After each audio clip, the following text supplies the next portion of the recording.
Welcome back to the Early Weigh-In Podcast. This Saturday, some early fights going down in Abu Dhabi. Super excited to get into them with you, man. Let's get a little win streak started for us both. 10 fights, I think. 11 fights. What is it? 13 fights they've now got on this card, man. Killer card. Super excited for it. Let you recap last week, man, and we'll waste no time and get into them. Yeah, man. So mixed bag of results for us. Looking over at your card first, you had a small shot on Curtis Blades and some round props as well. Tom Aspinall did his thing, man. Yeah. I'll be happy whenever somebody kind of tests him more than Arlovsky, I guess, has been his hardest test up until this point. Right. Be excited to see that. You had a kind of like your safety parlay, Parkin and Allen to win for 2 units. That one ended up hitting. McCann did you dirty for the leg on the additional leg on that parlay, and then you also added Loughran. Yeah. Neither one of those hit, but the Obon Elliott versus Preston Parsons, we talked about it on the podcast. One of the plays that we both liked, and we just knew that the line was off. At Pick'ems, was a must play. He ended up plus 1.01 units on the night, and I think that ended a cold streak for you. Sure, yep. Yeah, and I am still in the trenches right now. We'll look over my biggest play on the night, which is, I guess, something to take away from. Did hit with Bilal Muhammad over Leon Edwards at plus 220 for 2 units. Had Giga. It was a close fight, but Arnold Allen was the rightful winner. Daniel Pineda didn't really fight for my money. And then Manuel Kopp and Alice Ardeline. That's 2 fights that were split decisions that I was on the plus money side. I think I replay both of those, and just variance is what it is. I'm not upset with either one of those plays. So Chikadze by decision. Fight goes to decision on that Obon Elliott Preston Parsons. The McCann Brazil fight doesn't go the distance. I mean, there was a point in time where Molly was, bent over. I thought that she was on her way out, dude. Yeah. Colin Loughran, Jake Hadley fight doesn't go the distance. I mean, that looked like plus 300. There wasn't a shot thrown that looked like it was gonna. Loughran, the way that he eats shots, you just knew that he wasn't going to go down, and that wasn't a bet that was going to hit. And then Pimblett versus Bobby Green. Ended up really liking this play, and it didn't even get the chance to play out any. So Bobby Green, even though he might have got tripped up into it, shoot for a takedown, and I didn't expect that, man. No, not at all. Minus 2.92 units, and certainly one that I am okay with forgetting about. We start off the night in the middleweight division. Sedriques Dumas taking on Denis Tiuliulin. Sedriques Dumas, he is not somebody I'm very high on. He's only 28 years old, but he is super athletic. Not the most technical guy. I think that he has had, some favorable matchups in the UFC, and even the ones that he's losing aren't quality losses, Yeah. Denis Tiuliulin is not somebody who is, another person I don't have very high on my list. He's almost got a 500 record. He's decent everywhere. He has some submission issues, but it has been kind of matchup oriented. I mean, I think that this is one of his most favorable matchups in the past few years. So there's certainly a chance that he could win, but I don't think that he's good enough for me to play him, just bottom line. This is a pretty low-level fight. I think Sedriques will probably get the nod, but I think it'll be closer than the odds are telling us. We see the fight pretty similar, man. I think it's a pretty solid banger to kick off Abu Dhabi's fight card, though. Sedriques Dumas. Yeah. Man, like you said, super athletic. I think the speed advantage for him is gonna be pretty evident. I do think bit better striker, bit better submission grappler. Watching his last fight back, man, screwed out of a no contest. Clear horrible eye poke in that fight. But man, Denis, like you said, I feel like the fight kind of plays out closer than it's supposed to. Sedriques Dumas is not somebody that I feel like is a minus 220, minus 250 fighter in the UFC. But Denis is not that good himself, man. He's kind of a fish out of water on the back, some durability issues. But I also do not put Dumas on the same level of the 4 UFC losses Tiuliulin has in Kizriev, RoboCop, Leroy Duncan, and Iron Turtle. I mean, if he loses this fight, it's clearly his worst UFC loss to date. So it's kind of feels dog or pass to me. But I got Sedriques Dumas as well. I think he finds a submission round 2 or 3, probably is how I see it happening. Move down, men's lightweight division, Jai Herbert taking on Rolando Bedoya. This is a bet that I took earlier this week. I got 1 unit on Rolando Bedoya at like plus 125. Tough as nails. Output like no other. Can always bank on that. I feel like he's got takedown upside at 155. I feel like it's where this guy should have been. He looks in really good shape online.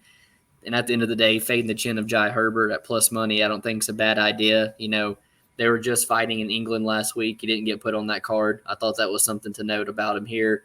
I don't know, man. I don't think the UFC thinks too much of him here. He's one of these guys who are kind of pitter-patters his shots, doesn't have too much power. And so with the chin he has, he's always playing with fire. And I think Rolando Bedoya eventually going to find the kill switch. So I was happy to take him at plus money. Okay, so like I'm with you that I think the line that you got, I'd probably be more inclined to play Bedoya, but this is another fight that I see kind of playing out relatively close. I do think that Jai is kind of getting a bad rap. You know, yes, he got folded to Ilia Topuria, but he took a lot of damage that fight, and since then he's had 3 decisions in a row where he is, you know, still able to hang in there. Bedoya, I feel like you're kind of banking that he looks a whole lot better at this new weight class, but we don't even know how the weigh-ins are going to look for him. He does look like he's in better shape, but this is, again, kind of a lower level fight. It does seem like the back is against the wall for Jai Herbert here. But I kind of like his the level of competition that he's been fighting a little bit more. I would slightly lean him, and I think that if it's a drawn-out fight and it gets down you know, to the final minutes of a round, I think that Herbert might have the experience to edge out those rounds, and I'd be worried about betting against him. So not a strong take by any means, but Herbert's kind of where I'm leaning there. For this next one, we've got undefeated Victoria Dudakova taking on Sampage Hughes, strawweight division. Dudakova like a slight favorite. We've seen the Sam Hughes kind of been a popular dog this week. She's all the way down to like a plus 125, plus 130 at this point. And I understand why, man. You know, Victoria Dudakova, she, you know, just edged out Jinyu Frey, who, you know, is kind of aging out, isn't particularly big, and doesn't do anything amazing. And it like sounds 40. like we're talking. What was that? And like 40. And like 40, yeah. And you know, I feel like I just mentioned all of the qualities of Sam Page, only younger. So, you know, we're talking about a fight that stylistically was close against a 40-year-old, and now you've got someone far more younger who pushes a little bit higher pace. It's a pretty brutal record at 8-6. It's certainly not a play that I love, but this is a spot where I think it's plus EV to play the girl underdog. I don't think Dudakova is exceptionally great. The 8-0 is a little bit manufactured. I do think that her time's soon. I'm just not really sure if I want to plant my flag on Hughes, but I would certainly lean her in this matchup if we're having to take a side for the price. Yeah, dogger pass to me here as well. I don't have too much thoughts on it. I wish Sam Hughes was a plus 200 or something. She doesn't typically even get this much respect on the betting line. So I think that indicates they know this is going to be a close fight. You know, I think both of them honestly could have takedown upside. I feel like Victoria Dudakova is a little bit earlier in the fight, whereas I kind of feel like around 3 might always go to Sampage Hughes in this fight. So it's dogger pass to me, man. You can't ever count her out of the fight. She's got double the fights. It's just kind of scary to fade the undefeated Russian over here in Abu Dhabi. I think that's where they had Dudakova fight last time as well. Yeah, Sam Page, like you said, trying to be smart with units. I don't know if that's where I really want to plant my flag this week, but dogger pass clearly as the line is. Pretty good fight, man. Lightweight again for me. Guram Kutateladze taking on the newcomer Jordan Vucenic. Vucenic, a Cage Warriors guy. You know, his last fight a couple weeks back was at 155, but typically a featherweight here. So I feel like Guram being the more guy on a full camp dedicated for this fight at 155. Really talented guy on the feet. At the end of the day, I just feel like he's a little bit better than Jordan is in about all aspects. There was the fight a couple weeks ago, Jazz Davicius and Fatima Klein, where Fatima Klein was coming up on short notice, having to go up a weight class. I feel like she just might kind of get out hustled by the bit better fighter here. But at featherweight, I think there's winnable fights in the UFC for Jordan. So I don't hate the signing whatsoever, but Guram's the pick for me this Saturday. Yeah, I mean, the signing of Jordan was a long time coming. I feel like this is just like, an unfortunate path to the UFC. You're either Contender Series or you're taking a short notice fight, and he got the call up here against fucking Guram Kutateladze, tough. Because he is a really good fighter, but he was fighting like 2.5 weeks ago. He didn't have to make the cut, but it's still it's a lot to just put your body through. The mental aspect of it, the physical aspect of it. Even if it was a first round finish, I feel like coming in your UFC debut, taking a short notice fight against somebody like as skilled as Guram Kutateladze, who they're essentially giving a bounce back fight to. He fought Elves Brenner. He was whooping his ass, and then he ended up gassing. This seems like a bounce back fight. I think the UFC still sees potential in Guram Kutateladze, and I understand why the odds are a little closer than I anticipated. Like, I see why people like Jordan. I just think it's a little bit more than he can take at this point in his career. So give me Guram Kutateladze, unanimous decision, 29-28 maybe. Yeah. Moving up to heavyweight division, Shamil Gaziev taking on Don'Tale Mayes. Gaziev, somebody who it's tough for me to want to play him again. I've had him against Lorenzo Rosenstruik, and he really didn't look good after the initial gas tank depletion. Right. He had been finishing people early his entire career. We didn't really know what he looked like past that second round ish, and didn't look good, man. No. Don'Tale Mayes, I think he's also like a really subpar fighter. He loses to mid-tier guys. He beats mid-tier guys. It's just kind of a coin flip. This is somebody where I do feel like he'll probably have some troubles, especially early. He could get taken down. He's super long. It's tough for him to get back to the feet. I don't know. I think Gaziev could come out and absolutely destroy him. I will not be betting him, though. This is a fight where I'm happy to lay off. It's a low-level heavyweight fight. There are better spots on the card. Gaziev's the pick, though. I think he bounces back. Yeah, I'm kind of with you, man. I don't think I could ever bet Gaziev again. Piss poor performance in his first main event. Quit on himself. Didn't answer the bell in the 5th round. Wasn't a good look. Something that I could never lay 2-1 on a guy who's quitting on himself. But I do kind of agree with you, man, especially early on. I do think he jumps on Don'Tale, lands some takedowns, some ground and pound. He's pretty deceptively fast. I think he holds a lot more power than Don'Tale as well. I think Don'Tale's best chance here is to try to drag this fight, into 2 and 3 and take over after a round and a half, try to wind up on top of Shamil or something. But yeah, I think this is a get back on track fight. I got Shamil Gaziev as well. Muhammad Yahya taking on Kaue Fernandes. I didn't really dig too much into this one, man. Kaue Fernandes, he's not somebody that I feel like should be minus 400, but I do think there's a significant grappling edge that he has in this fight. And if he has an intelligent game plan whatsoever, I do think he could go out here and get Muhammad Yahya down to the ground and find the submission. But fading a Muhammad, or, trying to fade a Muhammad Yahya in Abu Dhabi, probably just not the best idea. So he might have some value on him where the line sits, but I don't think he's UFC caliber is the best way to put it. I like Kaue Fernandes to find the sub probably in rounds 1 or 2. Man, there's not a lot of winnable fights for Yahya in the UFC, but I do think that they're doing their best to get him one here.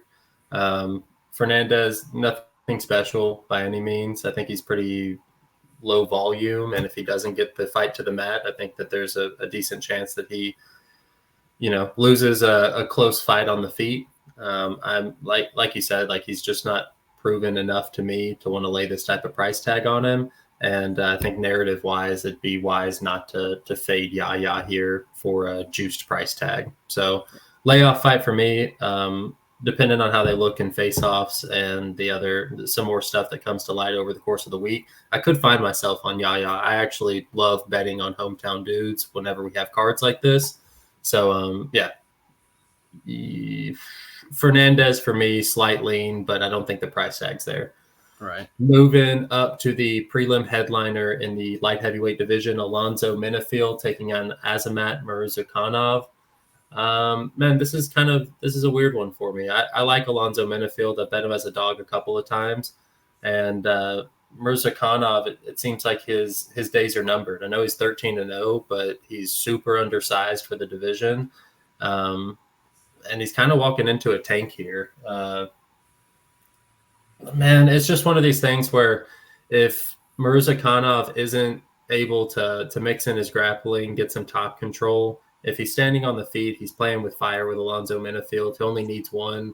If Alonzo winds up on top, we've seen him do some pretty dangerous submission attempts on some people, some pretty heavy top pressure. And I just feel like this is a dangerous fight for Gaziev. I keep on saying this, but it's just an unfortunate, it's low level enough. I don't want to bet on it. If I'm betting anybody, it's Alonzo Menifield here. And I don't necessarily love facing somebody with an OV last name, undefeated in Saudi backed. It's just a tough fade for me. So Menifield's the pick. I just don't know if I'm going to be able to get behind it. So going to disagree a little bit here, man. I kind of like Azamat Murzakonov to get through him pretty easy. I'm not thrilled about Alonzo's quick turnaround from a knockout less than 3 months ago to Carlos Ulberg there. I think you got to see that in Louisville, didn't you? 10 seconds sure and he just sprinted across the octagon and got knocked out almost immediately. I just feel like, honestly, when I think about cardio, I favor Azamat. When I think who's the better technical striker, who's a whole lot faster, Azamat. I feel like he's got grappling upside as well. It's just kind of like the big shot of Alonzo is a bit scary. You can see Dustin Jacoby rack up a ton of volume, get clipped one time and lose the round. So it's always scary to try to fade Alonzo Menifield, but I like Azamat Murzakonov to get through him probably by, I think, first round knockout. Kicking the main card off with a killer fight, man. Joel Alvarez taking on Elves Brenner should be a killer fight from the get go. Joel Alvarez probably going to show up about 158 pounds on tomorrow, probably about 180 on Saturday. He's an absolute massive lightweight. Doesn't care to even try to make the weight. Nasty submission threat, can jump all over you with elbows. I think early on this fight's Joel Alvarez all day. Where it gets interesting is after the 1.5 mark to see if Elves Brenner's not died yet, if he's still there, because he does have great cardio and he's a pretty damn good grappler himself. And that's where I think Joel Alvarez is a little bit weak, can be taken down, not as strong in the clinch, and kind of content to play off his back with his submission skills. So, I'm on the Joel Alvarez side. I'm not thrilled at the line, and I'm not even so thrilled that this is a finish really either with as tough as Elves Brenner is. So I'm picking Joel Alvarez, but man, a live bet on Brenner, middle of round 2 or something, it could be the play on this fight. I think it's going to be a good one though, man. I think someone's getting cut open here. Yeah, dude, I mean, it seems trappy. We said last week there's no trap lines. There's just off lines or whatever. But the under 2.5 minus 150, I think there's a lot of situations where Joel Alvarez, big brothers him here, comes out, sells out for a submission, absolutely dominates him. And then I think there's a lot of times where Elves Brenner just survives that early onslaught. We've seen Joel Alvarez, in my opinion, show a little bit of quit in him if that initial attack doesn't work. And Elves Brenner is the guy to break you. I think 2.5 rounds is pretty generous, and you're only having to pay minus 150. So that would be how I looked at this fight. Outside of that, though, it's I don't want to bet Brenner because he's going to have to take a beating, and I don't want to bet Joel Alvarez because I don't like his, will after that first onslaught. So it's a pass for me unless we're going violence, and even then, it's not super appealing that we have to pay juice. But I think I'd lay 1.5 units at minus 150. I think that there's a lot of upside for violence, and I think that a lot of it's happening within that, first 13 and a half minutes. Yeah, 12 and a half minutes. Yeah. Let's see. Moving up to down to the women's strawweight division, Mackenzie Dern taking on Lupita Godinez. Actually kind of surprised that so many people are willing to bet Lupita Godinez, notoriously low IQ fighter. Mackenzie Dern hasn't really had much success submitting the upper echelon of competition, but if Godinez is going to play the game with her for 15 minutes, I think that she's in a lot of trouble. If it stays on the feet, I think Godinez's striking is good. I just don't trust her to keep it on the feet. I think at some point she's going to be shooting, and Dern's just not the person I want to play that game with. And I think as long as she can get the fight in her realm, there's a pretty damn good chance that Dern's going to do well, get a sweep, and I'd be curious to see what Godinez looks like off her back against somebody like Mackenzie Dern. So Dern's the side for me, -115. If I can get -110 or better by the end of the week, I'll play Dern. I actually like her. I like her as a person. I like her style. And I think that she's one of the best grapplers the division's ever seen. So while she's here and she's getting fights that will probably play out in her realm, I'm going to play her. So Mackenzie Dern here for me. Extremely similar thoughts, man. I've been tempted to play Mackenzie Dern all week. I did play starts round 3 here in a parlay, and I'm really tempted to play the Mackenzie Dern money line here as well. I think she holds all the finishing upside. If Godinez is willing to play the grappling game, which I think she will, I think she's liable to get backpacked and just ridden out. Even on the feet, man. Godinez, her boxing is good, but she's just like so short and compact that she really has to put herself in danger and get inside to land her strikes. I think Mackenzie's a whole lot longer on the outside. She's even honestly way more willing to come forward than Lupita Godinez is. You talked about notoriously low fight IQ. This girl's I know she's not a favorite, but she's dropped the ball as a -200 favorite like 3 or 4 times. She's been to split decisions with like Cynthia Calvillo and other girls, Jessica Panay, or it's just like she's even like not. She doesn't do much. The judges don't like her style, I guess is a good way to put it. I'm very tempted to bet Mackenzie Dern, man. So if we monitor the line, if that's something you're seeing as well, I wouldn't be shocked if I'm on that by fight time Saturday myself. Moving on up the card, Tony Ferguson taking on Michael Chiesa. This is at 170 here. What is it, like a 10-fight combined losing streak or something for these guys? Tony Ferguson, I think, is now 7 fights in a row. The poor dude's lost after winning 12 in a row, which is pretty ridiculous. Both absolutely washed at this point.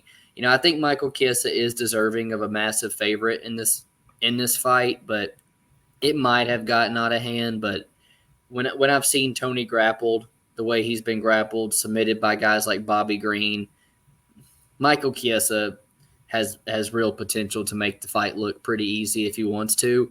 But he's a guy that's like, I could never bet on him because he's constantly quitting on himself, putting himself in bad situations. And if he's willing to put that neck and dangle it out there, Tony's got a pretty sick little front choke, and that's sitting at like plus 1,200, which to me is Tony's path to victory in a fight with Michael Chiesa. So I don't know, man. I feel like out of principle, I want to bet Tony Ferguson because Michael Chiesa is not a -500, -600 fighter against anybody. But you can't. I don't like anything I've seen from Tony Ferguson lately, so it's an easy Chiesa pick for me. Probably just going to pass. Yeah, I mean it's the mindset, right? Like Chiesa has some quit in him, and Tony's the exact opposite. So you just don't want to be on the receiving end of that. And he sparred 120 rounds this camp. I mean, it's certainly better than running 120 miles with Goggins, Like, I don't know. This is one of these fights where I think I want to bet the sub so badly. I've seen a couple people release Chiesa sub at plus 120. I think they're getting greedy. If they're going to play the sub, just play the fight ends by sub at plus 100 because you're right. Tony has the option if it's there. All that being said, I think that I am going to try and learn from my past mistakes and play the over in this fight or goes to decision. I think plus money at this fight goes to decision is actually pretty decent, man. Like The only thing that scares me is Chiesa being significantly bigger at 170 pounds.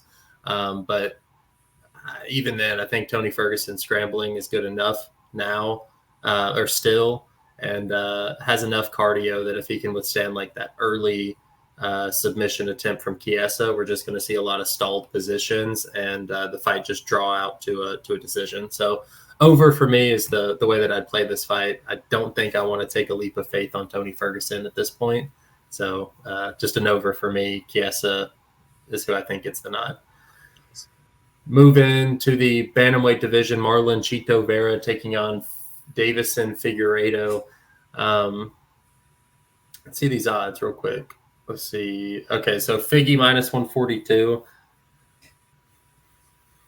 I see it, man. I think that that's weird. I just think that Vera's going to be significantly bigger. I'm curious to see how the face-offs look, but I do think that if this is, this is only a 3-round fight, I think we do start to see Vera taking over later. Figgy, if he's not able to gain the respect of his opponents, I think he kind of starts to run out of offensive ideas, and Vera is somebody who's extremely difficult to get respect from. If he starts to feel Figgy's power and he's not going down, I could see him start to break the will of Figgy as the fight draws out. If this was a 5-rounder, I'd be max betting Marlon Vera, but this isn't. So I think it's probably a close fight, split decision. I think I'd prefer to be on the Marlon Vera plus money side in his true weight class. He's been a contender up here for years. And Figgy, he looked good against Cody Garbrandt, but a lot of people look good against Cody Garbrandt right now. So and Rob Font. Yeah, and Rob Font. So give me Marlon Vera. Man. Slightly. To me, the wrong guy is clearly favored here. I'm 1 unit on Marlon Vera already. Been tempted. I know, I've kind of missed out on the line, but I've been tempted to try to get another unit down on the money line or a unit on like a round 3 decision for Marlon. You talked about it, man. Natural weight class. I think he's going to be significantly bigger as well. If you look at Marlon online, this guy is shredded right now. He looks like he's in killer shape. I think round 3 goes to Marlon at an 80% clip here. I think in terms of durability, it is massively swinging in the favor of Marlon Vera here. I was literally very shocked to see him as an underdog after looking on this fight, because typically guys coming off title fight losses are not underdogs in their next fight. I think Davison Figueiredo is a bit chinny, honestly. I'm not a fan of his durability whatsoever. I am a bit worried that he could find takedowns on Marlon Vera a little bit early, but even then, Vera, he's not accepting of bottom position. He's nasty elbows from bottom. He's making you work. Just massive cardio, durability, edges, finishing upside, everything, man. I think the wrong guy's favored here, and I was very happy to get some unit down there at plus money on Marlon Vera. Moving to our co-main event, Shara Bullet Magomedov taking on Michel Oleksiejczuk. I've got Shara parlayed, man. There's going to be a time to fade this guy. To me, this is not it. I want a guy with a good gas tank, and I want a guy who can push the wrestling pace, and that's exact opposite of Michel Oleksiejczuk. I think the guy sells out early in fights. He doesn't have the gas tank to go late. He has no real offensive or defensive grappling skills. He's super weak to the body. Everybody's talked about all the stuff you see online with his mindset, talking about not even winning this fight, quitting MMA after this. Dude, I don't know. This is clearly one of the more set up fights that I've ever seen. He's bouncing back from his arm being snapped from Kevin Holland just 2 months ago or something. Everything to here points to Shara Bullet. Again, gonna get a glorious price tag to fade this guy in the future. This Saturday's not it for me, man. Yeah, I can't seem to find that spot either. Shara's awful though. Personally, I'm not willing to parlay him. It's almost like Rebellis to Spain, they're good at one aspect, but they're pretty trash everywhere else. And I feel like his time is coming. He just hasn't met the right matchup. And yeah, the UFC isn't giving him or is giving him another stepping stone here in Oleksiejczuk, but I don't know, dude. He just doesn't have enough of a well-rounded game for me to trust him at minus 275 in general. I think you got a better number than that, I'm assuming. Yeah, I think it was like minus 225.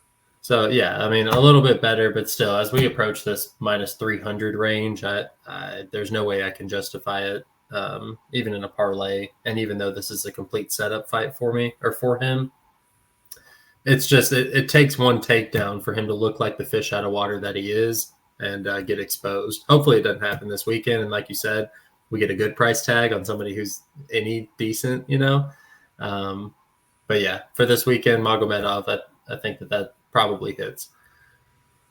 Moving up to the main event, Cory Sandhagen taking on Umar Nurmagomedov at 135 pounds. I wish I had some differing opinions from the ones that I've heard, but I don't think that I do. Cory Sandhagen at this point in his career has started mixing in takedowns a whole lot more than usual. It does seem like he wants to, round out his game, exploit the holes in his opponent's games. And unfortunately, he's running into somebody in Umar here who doesn't have a lot of holes.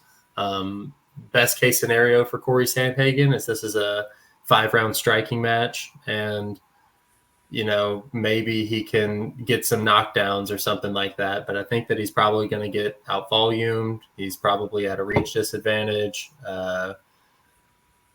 If he does utilize his grappling, I think that Umar's got him covered on the ground. He's nasty with his submission attempts, so hopefully Cory Sandhagen's setting up those entries because we've seen him cinch up a few. I don't know. If I was betting this fight, I'd probably go Umar by submission. Haven't played it yet. Looks like it's plus 300. That's how I'd play it, and just leave it at that. A unit at plus 300 instead of laying 3 units to win 1 unit on Umar Nurmagomedov. There'll probably be a point in time over 25 minutes where Sandhagen gives up his neck. So give me Nurmagomedov by submission plus 300. On the surface, when you look at the fight, stupid high-level fight for anyone to be a significant underdog, and someone as proven as Cory Sandhagen in main events. DraftKings opened it at over 3.5, have since changed it to an over 4.5. So they think it's going late, man. And typically you kind of want the dog ticket in your hand when it's going late. I saw a 4-5 decision ticket for Cory Sandhagen at like plus 475. And I don't hate that, but stylistically, man, I think the fight does clearly favor Umar. I think he's going to be way stronger, way more physical in the clinch. When you see how Cory's, lost some of his fights, Aljo just ran through him, taking his back, TJ Dillashaw straight to the back, putting him on the cage. Even earlier in his career, I think might have been his UFC debut, Yuri Alcantara has him deep in that armbar triangle, situation. That's how you beat Cory Sandhagen. So at the end of the day, I do think the UFC knows what they're doing. They're flying Cory to Abu Dhabi to fight a Nurmagomedov, and Cory's biggest weakness is what Umar's the absolute best at. So, I think Umar sub plus 300 is pretty generous for how I see this fight going down. So I agree with you, man. Might find myself on that as well. Any final thoughts? Anything else you want to add on that one? No, not really. I wish we were to see Nick Diaz and Vicente Luque on this card, but it's still a pretty good one.